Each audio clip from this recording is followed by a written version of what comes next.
Hello and welcome to another album analysis. In today's video we're going to take a look at the newest album from the British rock trio Muse, titled Will of the People. The follow-up to 2018's Simulation Theory will certainly see a return to some of the sounds we are used to hearing from the band after they delved into the virtual reality worlds on their previous album. Their record company Warner actually wanted them to produce a best of, a compilation album, put that out into the world, but they decided they didn't want to do that. They wanted to produce a compilation but in the style of some new songs. You almost produce it as a new album but take a walk back, a journey back in time through their entire catalogue, and that's what they did with this album. Because of that, we're going to be seeing a lot of different styles cropping up on this album, taking inspiration from the changes they've made over the past 20 odd years as they've moved through their music and toyed with lots of different ideas from album to album. Even with that, we're not going to be losing any of the things we know Muse so well for. These big, massive soundscapes they love to create, these very layered operatic harmonies from Matt Bellamy.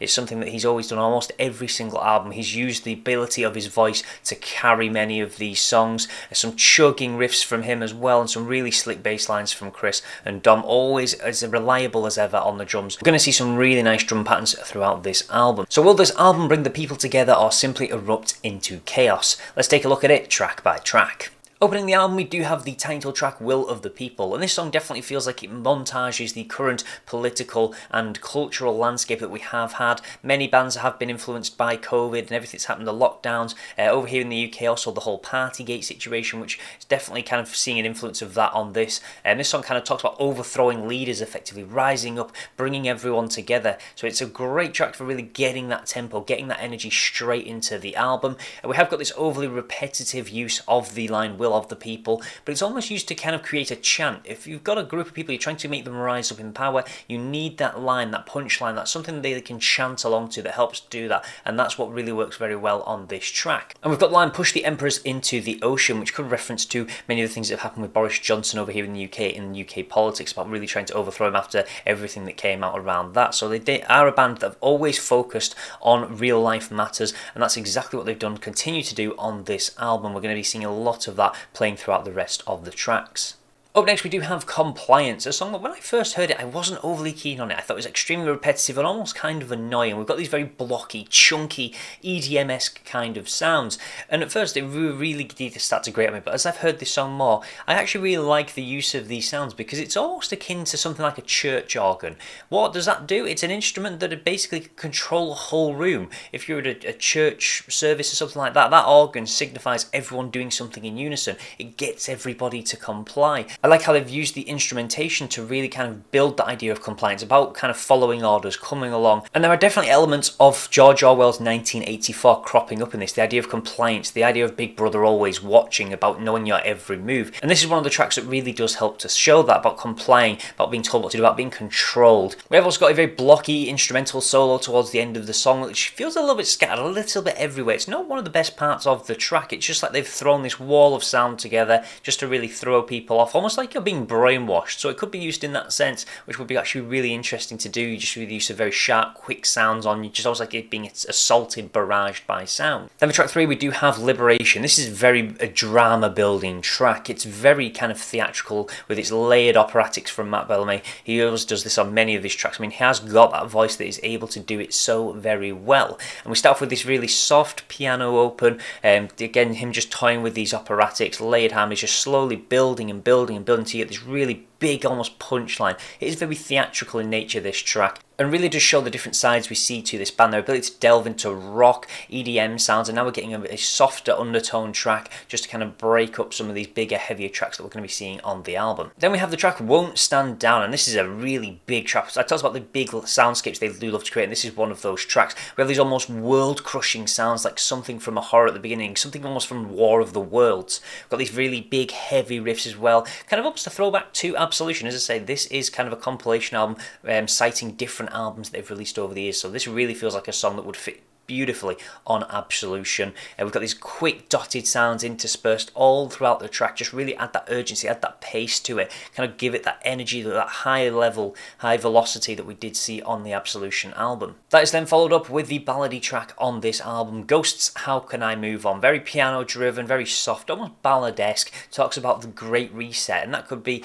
used in different notions as well. There's a lot of open-endedness to Bellamy's writing style. This song can really be applied to a lot of different issues, whether it be a relationship or just talking about the Great Reset in terms of just resetting the world. We know they like to focus on these global pandemics and global aspects and really focus on what's happening in the world, so it does feel like it kind of bends more towards that, but it could also be construed into different contexts and applied in different ways from listener to listener, which I like that open-endedness. I like that they're able to kind of just apply this song to absolutely everybody, and it does again show the very softer side of the band.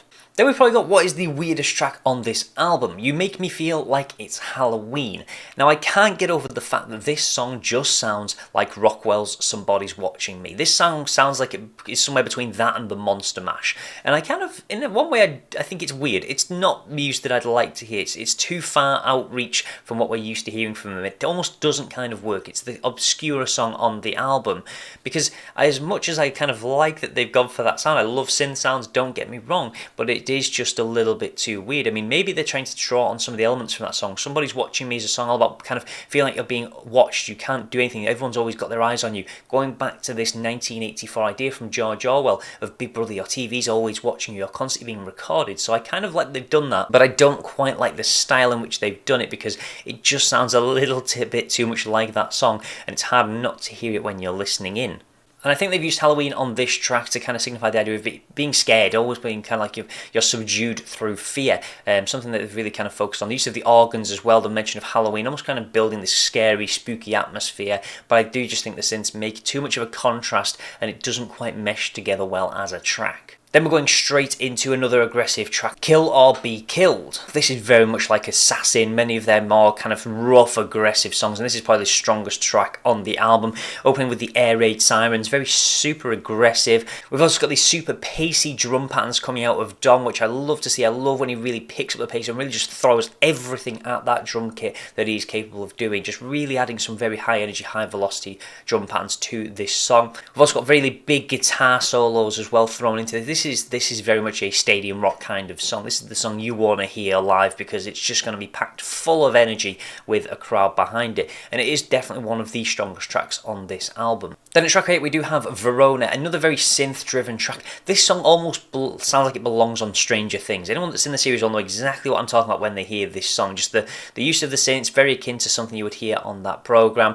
And one thing I really do love about this track, it does generate those really big soundscapes. It's something they did quite well on Simulation Theory. As much as the album wasn't too well received, they really did kind of build these digitized soundscapes that were really good, really inclusive, and really just kind of gave you that idea of that virtual reality. And that's what they've done on this track as well. Just really helped to build that with the use of lots of different synth sounds. And although it's something that's not as popular as their rock and not as strong as their rock elements, it definitely does kind of feel quite fitting on this album. Then at track 9 we have got Euphoria, a distorted guitars intro, very akin to Knights of Sidonia. That's very reminiscent of that, which is hard not to enjoy a song that just has that similar intro. It's so iconic. When you hear Knights of Sidonia, you just want to burst out singing, just really sing along to it. Got this very high energy electronic sounds. Also kind of generates a very big sense of urgency, like we're rushing towards something, we've got to act quickly. And that's again going back to the idea of this album, wanting to kind of highlight some global issues, that we have got to just stop being passengers, stop being so passive, and really start to act and make things work and kind of improve things, aim for that state of euphoria. So they're really tying a lot of the music and the lyrics in together very well. They're almost like each song is a complete package, focusing on highlighting a very important matter, which they do on most of their albums. But Matt's always had this idea where he's kind of not sure who to put the target on, who he wants to focus his kind of aggression and to focus his message towards, or who to blame. But with this album, he definitely feels like he's found that idea of this is who we need to work on, this is what we need to work against. And it does mean that we've got a much more complete sound lyrically coming from him on this album. Then to round out the album, we have got We Are Fucking Fucked. I love that title track. I love it's a statement ending to the album. It's aggressive, it's kind of very punchy, and it's a summary of all the global issues that we are seeing in this world. It's getting people, the last song you hear is the one you want to remember. You need that statement. As much as I love a slow ending on an album, I love the way they've done this. Just throwing it at you at the very end, this statement of you've got to act. These are all the things that are happening because of us, and kind of just really highlighting it in a very aggressive, punchy way that it's just kind of delivering it straight to you. So I really do enjoy this track as an outro to the album. I think it's a very strong way, especially in terms of its messaging, what it's trying to convey as an outro to the album. Overall, I do feel like this is a big improvement on Simulation Theories. Much as the album had a couple of good tracks, it just didn't quite work for them delving into that virtual world. Although they kept some elements on a couple of tracks in this, it feels a lot more refined.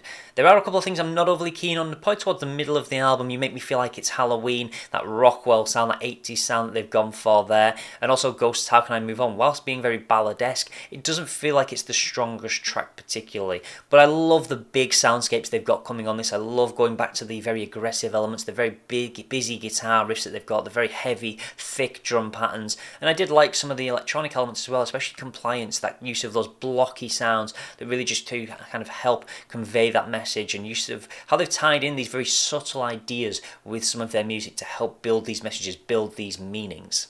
Overall, I'm going to have to give it a 7.5 out of 10. I really do like this album. It's definitely going to be getting a few more listens, and I do think it's great that they've kind of combined all these different styles on one album. But at the same time, I think they've kind of tried to throw everything into one album, and they've kind of had a couple of misfires with a couple of the tracks that just didn't quite feel like they were overly particularly strong and just kind of missed the mark slightly. But lyrically, this is a beautiful album, really covering some very important topics, which I do love to see, and I think it's definitely going to be one that is going to remain a staple in their catalogue for some time to come. That's everything for today's video, but as always, please let me know your thoughts in the comment section below. I'd love to know your thoughts on this album. And if you want to see more content like this, then please do feel free to subscribe, and I will see you in the next album analysis.